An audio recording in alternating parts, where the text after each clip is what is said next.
Donc j'en étais, je vais relater aussi un cas qui s'est passé au Mexique, donc le 10 juin 2004, donc c'est assez récent. Donc il semblerait qu'à Guadalajara, au Mexique, il y ait eu justement une flotte d'ovnis lumineux et observée en plein jour. Donc ça avait été photographié et filmé par divers témoins. Donc encore une fois, un cas authentique d'observation d'ovnis. Donc il y a plusieurs témoins qui ont observé ça.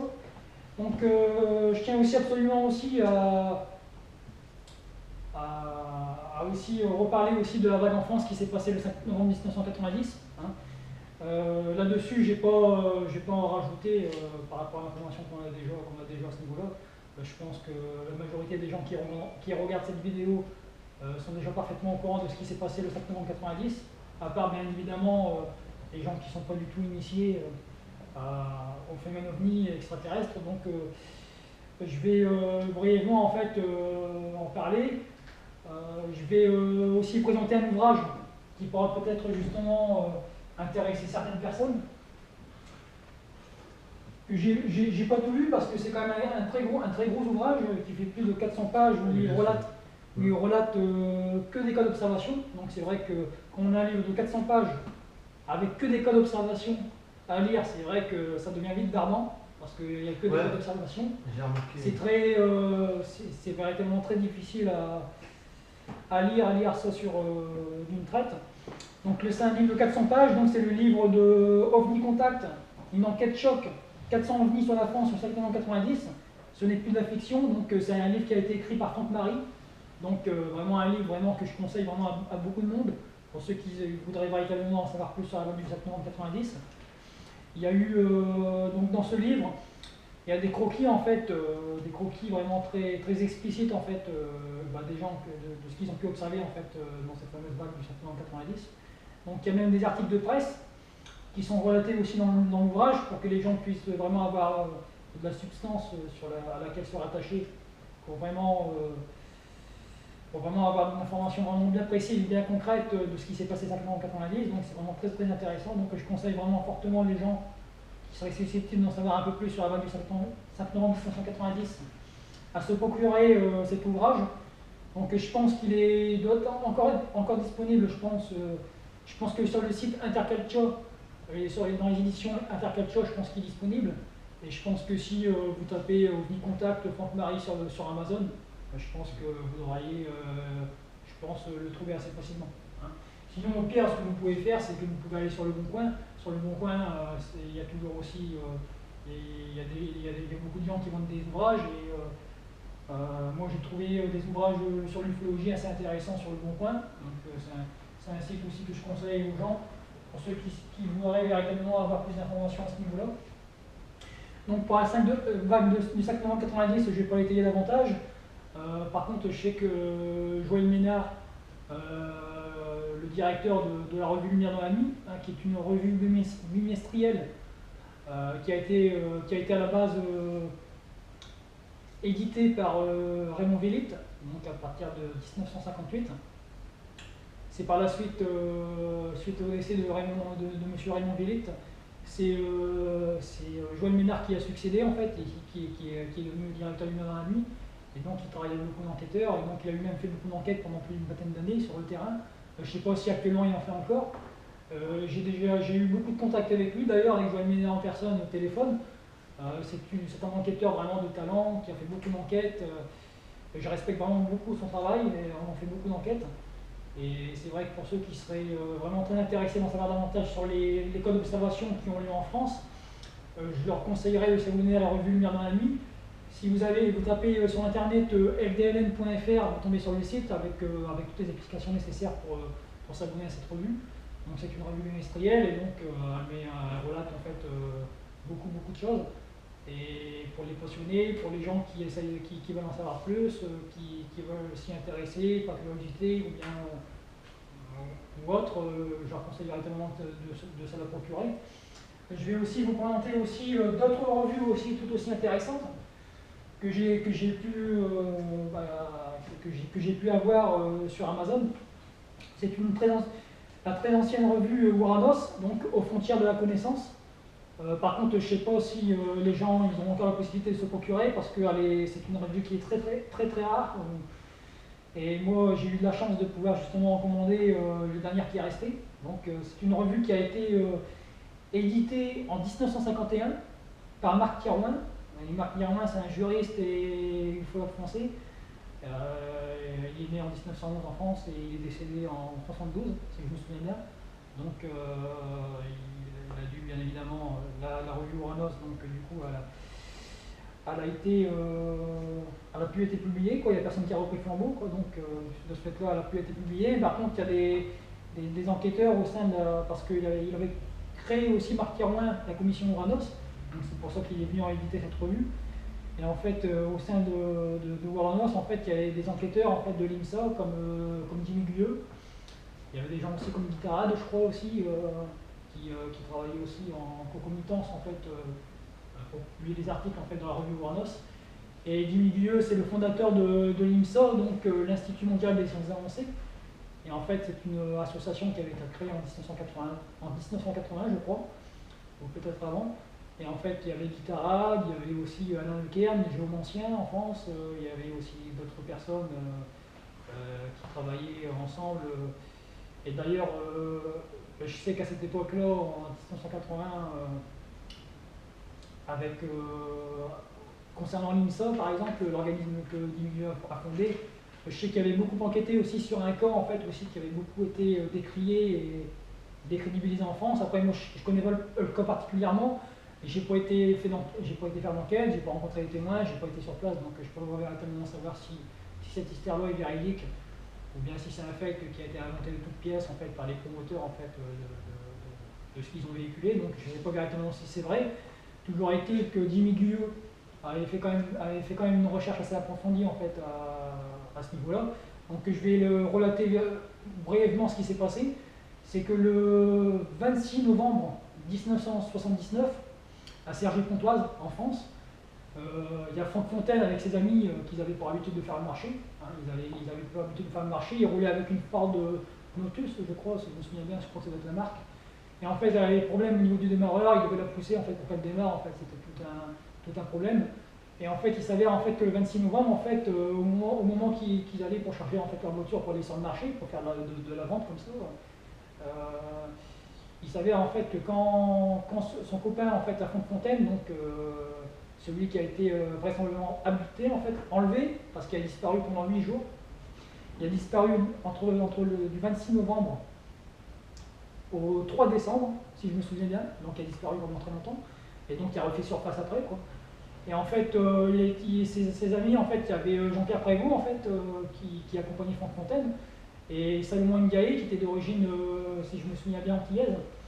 Et en fait, ces trois personnes-là, en fait, Salomon Ndiaye et puis Jean-Pierre Prévost, en fait, Franck Fontaine attendait dans la voiture ce jour-là, en fait, parce qu'ils étaient partis rechercher en fait, des choses en fait, dans leur appartement, à l'étage. Et en fait, de haut, en fait, ils ont vu en fait, un halo lumineux, en fait, une sorte de sphère, en fait, un halo lumineux en fait, recouvert la voiture en fait, de Franck Fontaine, la Ford Lotus.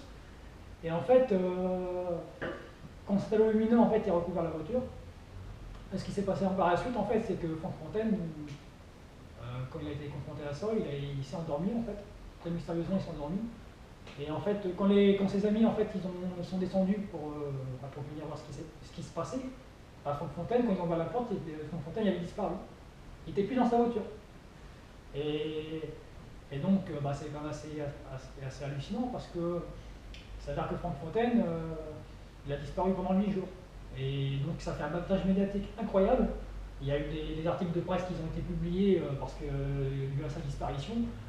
Les gendarmes ou les policiers, peu importe, quand ils ont commencé à enquêter sur la question, au fur et à mesure de ce que ses amis à Fontaine disaient, comme quoi qu'il y avait eu un ovni ce jour-là et tout, et puis peut-être qu'il y avait très vraisemblablement été enlevé, les flics, les gendarmes, ils ont supposé qu'ils avaient peut-être tué leur ami Franck Fontaine, un petit peu comme ce qui s'est passé, je vais le relater juste après, l'histoire de Travis Walton en Arizona, je vais le relater tout de suite après. En fait, il s'avère que Franck Fontaine, en fait, il est réapparu. Et en fait, quand il est réapparu, ce qui est intéressant là-dedans, c'est qu'en fait, il savait pas qu'il avait disparu. il est réapparu comme ça par enchantement, et en fait, quand il est réapparu, bah, en fait, il y a eu une sorte de missing time encore, et en fait, il semblerait effectivement que ces ravisseurs en fait, qui l'ont enlevé, en fait, et complètement en fait, effacé de sa mémoire en fait, les événements. Et quand il est réapparu, quand il a été sonné à la porte de son copain, et quand il a vu la réaction de son copain, parce que son copain, quand il a vu Fontaine revenir et taper à sa porte, il a dit mais vous t'étais passé où pendant ces 8 jours? Pendant 8 jours, t'as disparu, qu'est-ce que t'as fait? Et Fontaine ne comprenait pas, quoi. Il se disait, bah, c'est dingue, quoi. Il fait, qu'est-ce qu'il me raconte? Il est bourré, qu'est-ce qui s'est passé? Et puis au fur et à mesure, et bah, du temps, bah, il s'est rendu compte finalement que, effectivement, bah, il y a eu son évidence qu'il avait disparu et qu'il avait très. Du fait là, il a fait les recoupements avec ce qui s'était passé dans la voiture, avec cet halo lumineux en fait, qui recouvre la voiture. Et là, il s'est dit, merde, ça se peut, j'ai été victime d'un enlèvement. Et après, au fur et à mesure, Jimmy Guilleux, donc, qui était fondateur de l'IMSA, il est venu sur place avec l'un de ses coéquipiers qui s'appelle. Comment il s'appelle C'était Daniel Huguette. Daniel Huguette qui était un hypnotiseur, un hypnothérapeute.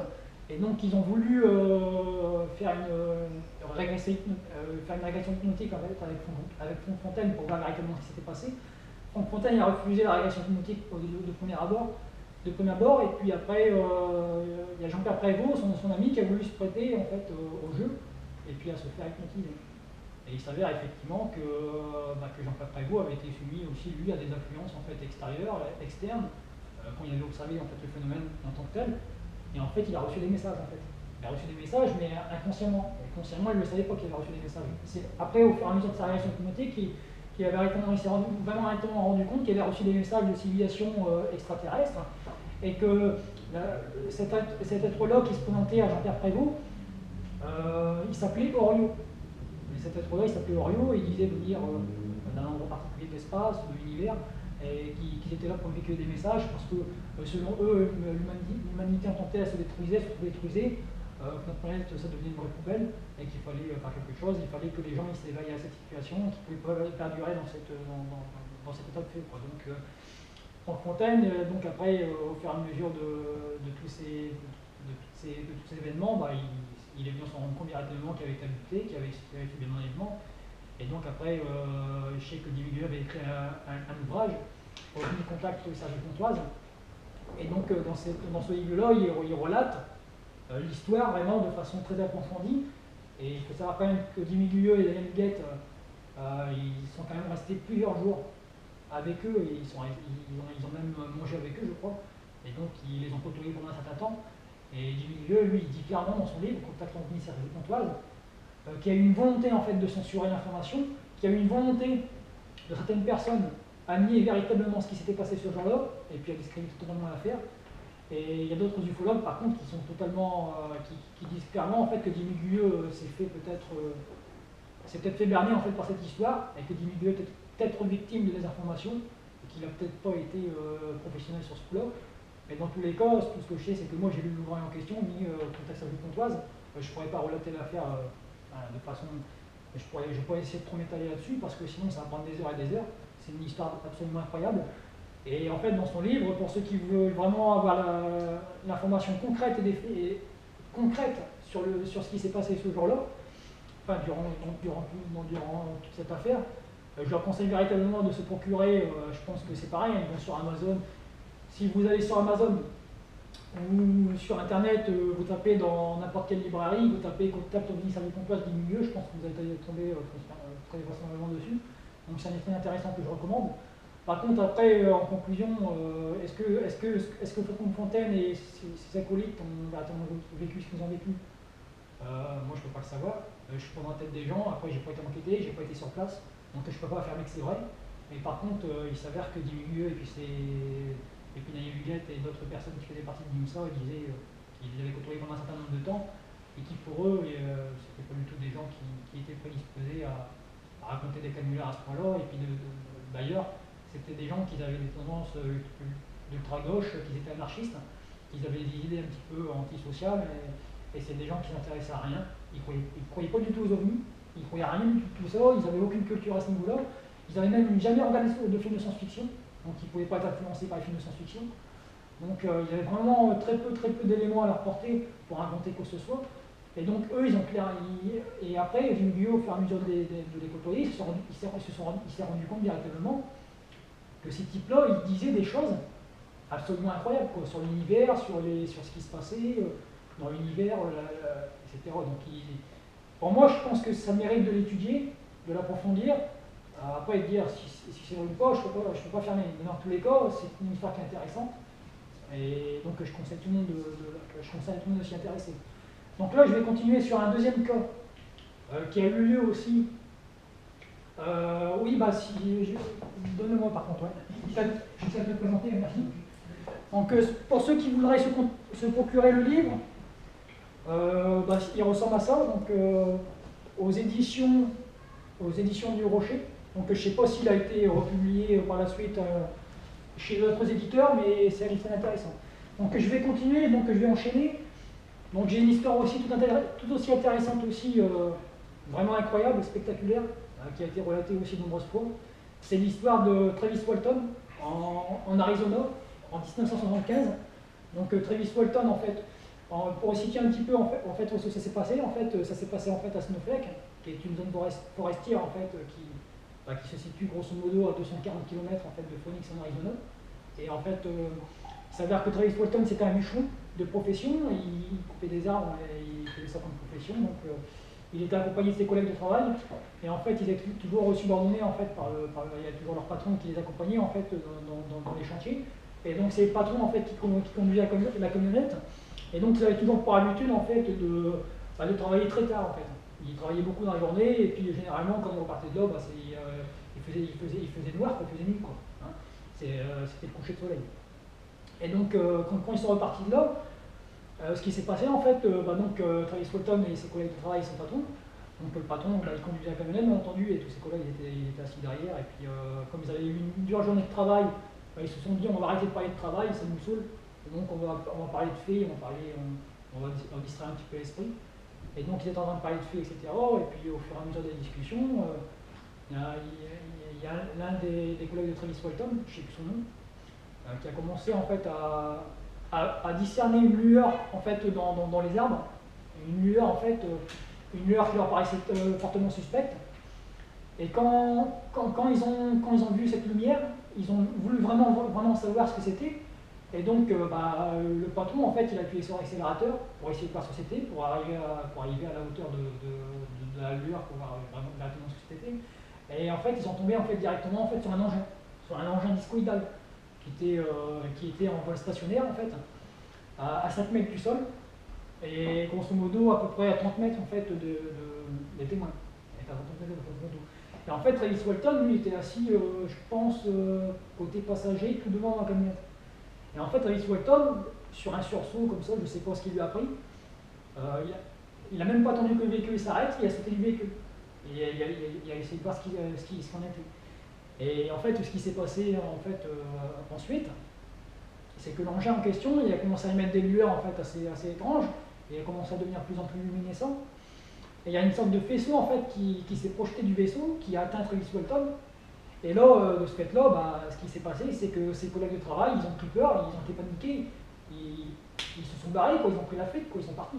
Et ils sont partis, et puis par la sursaut de réflexion, parce qu'ils ont, sur le coup, ils n'ont pas réagi rationnellement, ils ont abandonné leurs copains, ils l'ont laissé sur place.